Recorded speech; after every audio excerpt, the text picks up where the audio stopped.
For 60 years, there's been one name in this business the car companies could never buy, never spin, and never quietly pay to look the other way. Consumer Reports. No ads, no manufacturer money, just hundreds of thousands of owners telling the truth about what they drive. So when that name pulls its recommendation off 15 different cars in a single year, you'd better believe it means something. And you'd better believe the people who build those cars are praying you never hear about it. That's exactly what happened for 2026. Consumer Reports dropped 18 models from its recommended list. 15 of them are named right out in the open, and I'm going to walk you through every one. Here's why it matters to you. That recommendation was a promise. It told a buyer, this one's safe, this one won't wreck your savings. When it disappears, it's because the owners filed enough complaints to force the most trusted name in cars to take it back. The number underneath it is ugly. Across the whole survey, owners reported 204 problems for every 100 vehicles by the 3-year mark. More broken things than there are cars. And here's the twist most people miss. Almost every single car that got dropped failed in the same place: the electronics. The screens, the sensors, the computers running a car that used to run on steel and common sense. Number 1 on this list is a brand new SUV that landed with the most reported problems of anything here, including an owner whose engine died on the highway with barely 3,000 miles on it. We'll get to that. If you're driving something simple and paid off that's never once betrayed you, this list is going to feel like a long, satisfying, I told you so. Let's begin. Number 15, the Hyundai Kona. We start small and cheap because a low price is no protection anymore. The Kona is Hyundai's little crossover, the kind of affordable runabout that's supposed to just work. Consumer Reports pulled its recommendation over below-average reliability. The trouble here is the nagging, everyday kind. Electrical faults, warning lights, the small stuff that keeps sending you back to the dealer for an afternoon you didn't budget for. None of it strands you on day one. It just chips away, one unplanned visit at a time, until you're wondering why a brand new car keeps needing attention a paid-off 15-year-old Corolla never did. For a couple thousand more in thought, a top-rated small car from Toyota or Honda does the same job and never learns your name at the service desk. That's the whole game. Number 14, the Kia EV6. Kia's electric hatchback, and the first of several EVs where the trouble lands exactly where the technology is newest. Consumer Reports flagged it for the battery, the charging system, and the electrical accessories. In other words, the parts that make it electric are the parts owners are fighting. Here's the mechanism that should worry any buyer. When a gas car acts up, there's a shop on every corner that can fix it for a fair price. When an EV's battery or charging system fails out of warranty, there's exactly one place that'll touch it: the dealer, at their rate, on their schedule. And that repair doesn't start in the hundreds. A failed charging module or a battery fault starts in the thousands and climbs from there. New technology is a promise the buyer pays to test. On the EV6, the owners are the test lab, and the survey is the write-up. Number 13, the Genesis GV60. Now up the price ladder because money buys you a nicer badge, not a break from the problems. The GV60 is Genesis going after Lexus and BMW with a slick electric SUV. Consumer Reports pulled its recommendation over the EV battery, the charging, the climate control, and the infotainment. Same short list of complaints as the cheaper Kia, just wearing a fancier suit and a bigger sticker. That tells you the problem isn't the price point, it's the immature technology underneath all of them. The study found electric vehicles average around 80% more problems than a plain gas car. That's not a small gap, that's a different category of headache entirely. On a luxury EV, an out-of-warranty battery or charging failure can run $10,000 to $20,000, sometimes more than the used car is worth by then. That's not a repair, that's a decision about whether to keep the car at all. Number 12, the Kia EV9. Back to Kia, but now the big one. The 3-row electric family hauler, the one bought to carry the grandkids to school and the whole crew to Sunday dinner. That's what makes this one land harder. Consumer Reports dropped it for the same electric growing pains as its smaller sibling: the battery, the charging, the in-car electronics. A family SUV has one job: start every morning, no drama, no excuses. This is the vehicle that has to work on the coldest day of the year, which is exactly when EV range and charging behave the worst. And the fix for a failed charging system isn't a Saturday in the driveway with a wrench. It's a tow, an appointment weeks out, and a bill that starts in the thousands. If you need 3 rows, a boring gas or hybrid one from a top-rated brand will haul the same family and let you forget it exists. That's the point of a family car, and it's exactly what this one couldn't deliver. 4 cars deep, and the theme's already loud. The newest, most electrified, most expensive machines are the first ones the data turned against. It doesn't get better from here. It gets closer to home. Number 11. The Genesis GV80. The second Genesis on the list, and this one isn't even electric. It's the big gas luxury SUV meant to fight the Lexus RX, and it still got dropped. Consumer Reports pulled it over reliability, and the standout complaints are the ones that make a modern car feel possessed. Owners reported the main screen going black while driving, then rebooting on its own like a frozen laptop. Here's why that's more than an annoyance. In this vehicle, that screen runs the backup camera, the climate, half the controls. When the brain hiccups, the whole car stutters with it.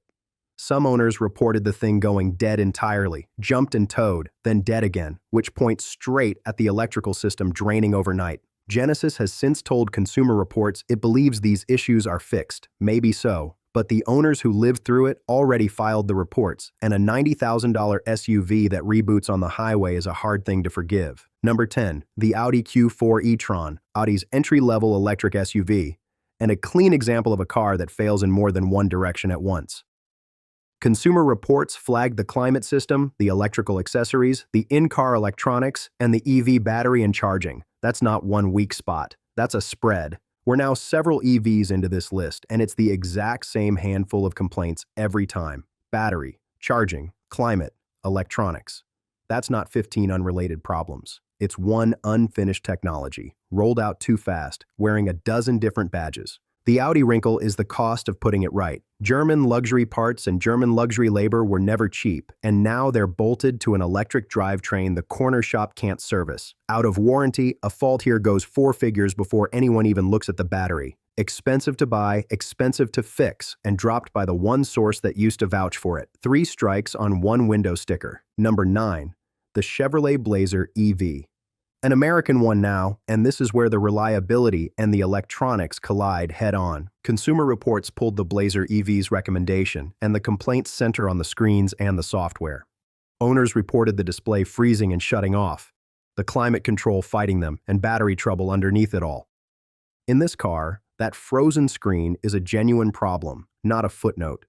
Chevrolet moved nearly every control onto the touchscreen. When it locks up, you're hunting for basic functions at highway speed. This is the same company that built small block V8s that run past 300,000 miles, that built work trucks your uncle drove into the ground and never replaced. They know how to build something that lasts. They rushed the electronics anyway, chasing the EV race, and the survey caught them at it. A frozen infotainment unit that needs replacing runs $1,500 to $3,000, and on this car, half its functions live behind that glass. Number 8. The Mazda CX-90. Mazda usually builds some of the most reliable, satisfying cars on the road, which is what makes this one sting. It's the loaded plug-in version that draws the trouble. Consumer Reports flagged the engine, the transmission, the steering, the brakes, and the electronics, plus unwanted noises and leaks in several systems. When the complaints are that scattered, it tells you the whole vehicle is working too hard. A plug-in hybrid is the most complicated thing in any driveway by design. A full gas engine, a full transmission, an electric motor, a battery, and the computers refereeing all of it. Every one of those is a thing that can fail, and on this one, plenty of them did. Here's the tell. A plain gas Mazda is a quietly excellent car that owners keep for years. Add the plug-in complexity, and that same company lands on the drop list. You didn't buy more reliability by adding the electric parts. You bought more ways to end up at the shop. A steering or suspension repair here runs $1,200 to $2,500, and that's the cheap end of what this drivetrain can cost you. 8 down, 7 to go, and the electric experiments are behind us now. From here, it's the everyday gas trucks and SUVs sitting in ordinary driveways, and that's where a lot of you are going to recognize your neighbor's car. Number 7. The GMC Terrain, a compact GMC SUV, the sensible kind of vehicle that's supposed to be too simple to break. It broke anyway. Consumer Reports dropped it, and the headline trouble is the transmission. Owners describe shifts that hesitate, hunt, and don't feel right, which is the exact symptom that makes an experienced driver's stomach drop because you know what's coming. Here's what makes it worse. The GMC in your memory, the older one with a plain engine and a transmission that simply worked, that's the reputation this badge is still trading on. The new one swapped that simplicity for more gears and more electronics, and more ways to fail. A major transmission repair or replacement runs $3,500 to $7,000. On a vehicle this size, that's a frightening slice of what the whole thing is worth. When a modern automatic starts hunting between gears, that's not a quirk you live with. That's the most expensive part in the car clearing its throat. Number 6, the Ford Explorer. This one stings because the Explorer had the recommendation last year. Consumer Reports gave it their blessing, then took it back, over transmission trouble. That reversal is the whole story. A car doesn't lose its recommendation because the testers changed their minds. It loses it because the owner surveys came back worse than the year before, and the data left them no choice. A retired railroad conductor I know runs one as his everything vehicle. Town trips, hauling a small trailer. The grandkids on weekends. Loved it, right until the transmission started slipping under load, which is precisely when a heavy vehicle can least afford to. His mechanic told him what the survey already knew. This generation has a pattern, and towing finds the weak spot first. Here's my question for you, and I want it in the comments. Have you owned one of these cars on the list or dodged one at the last second? Tell me the story below. I read them, and so does everybody trying to decide what to steer clear of. Number 5, the Chevrolet Equinox, now the volume seller. The Equinox is everywhere, one of the most common affordable SUVs on the road, so when it has trouble, a lot of families feel it at once. Same core problem as its GMC cousin, because underneath the skin, they're close relatives. Transmission complaints, plus a run of electrical gremlins, warning lights, and accessories that quit working. A retired grocer down in Amarillo bought one because it was affordable and the bow tie felt safe. He spent the first 2 years learning his service advisor's schedule, in and out for the check engine light during the exact stretch the car was supposed to be carefree. When 2 related models from the same maker fail the same way, that's not one unlucky car. That's a weak spot built into the design and shipped on purpose. Now, if this is the kind of straight talk you'd rather get from a mechanic than a sales pitch from a lot, do me one favor and hit subscribe.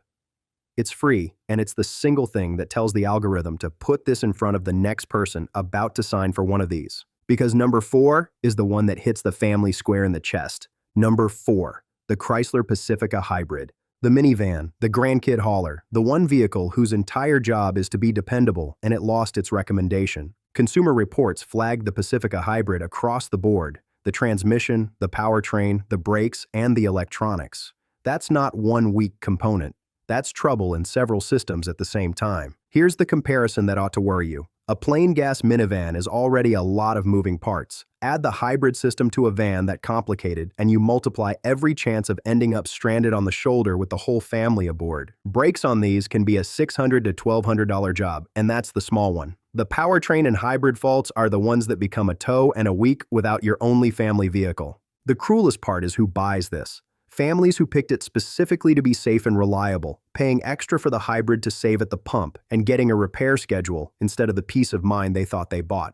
3 cars left, and everyone wears a General Motors badge, tied together by a defect the company still hasn't truly fixed. Number 3, the Buick Enclave. Buick actually had a decent year, ranking as one of the more reliable American brands overall, which makes the Enclave the odd one out, the single Buick that scored below average and lost its recommendation. The trouble that drags it down is shared with its corporate cousins, an all-wheel drive fault that General Motors, by its own service documentation, does not yet have a permanent fix for. The drive system, the very thing you paid extra for when you chose all-wheel drive. Think about how that plays out. The warning light comes on, you take it in, they clear the code, it comes back, and there's no real repair waiting at the end of it because one doesn't exist yet. A genuine all-wheel drive or drive system repair runs $2,500 to $4,500 when there's actually a fix to buy. Here, you don't even get that. You get the code cleared and the keys handed back. A big 3-row Buick is supposed to be the comfortable, worry-free choice. This one comes with a warning light nobody can switch off for good. Number 2, the Chevrolet Traverse, the big family Chevy. 3 rows, room for everybody, the kind of SUV a family buys planning to keep it a decade. It sells in enormous numbers, and last year plenty of people would have called it a safe bet. Consumer Reports pulled its recommendation. Owners reported transmission trouble, body hardware problems, electronics glitches, and the rattles and leaks that tell you a vehicle wasn't put together right. And it carries that same GM all-wheel drive defect, the one with no permanent fix. Here's the part that should make you angry at the right people. Faced with a problem it couldn't cure, the company's guidance was to clear the fault code and send the customer back out the door. Sit with that. They know the system is faulty, they don't have a cure, and the move is to switch off the warning light as if a light that won't stay off is the problem, instead of the thing the light is trying to warn you about. That's the whole reason this audience trusts an old paid-off car over a shiny new one. Not fear of technology. You've just watched them treat the warning light as the malfunction and shrug at the actual malfunction underneath. Number 1, the GMC Acadia. And here's the worst of them all. Of every car dropped this year, the Acadia drew the most reported problems of anything on the list. This was a fresh redesign, the kind that's supposed to fix the old car's faults. Instead, the survey says it shipped with new ones and landed near the very bottom of the entire industry for predicted reliability. Owners reported the full spread that sinks a score fastest: the transmission and its leaking fluid, the brakes, the power accessories, the in-car electronics, and the same family all-wheel drive gremlin as its cousins. Then there's the report that stops you cold. One owner told Consumer Reports the engine lost oil pressure on the highway at about 3,500 miles. No warning, no visible leak. The car had to be towed to an out-of-state dealer, barely broken in, and the engine let go on the interstate. That's not a nuisance rattle or a buggy screen. That's the kind of failure that ends a road trip and could end a lot worse. On a brand new SUV, a family trusted with their lives. A fresh design, the most problems on the list, and a documented engine failure with the miles barely on the clock. That's your number 1, and it earned it. So there it is. 15 cars, and look at what they shared. Not one was old. Not one was worn out. Every single one was brand new, loaded with the latest technology, and already failing its owners badly enough that the most trusted name in the business took its blessing away. The badge you trusted for decades just got pulled off 15 cars in 1 year, and that simple, paid-off car in your driveway, the one they told you was too old and too plain, was the smart money the entire time. You weren't behind. You were right. If this opened your eyes, go watch the one I made on the most reliable cars on the road right now, the ones that'll outlast every single vehicle on this list. It's the other half of the story, and it's on your screen. Drive the one that's paid for. I'll see you in the next one.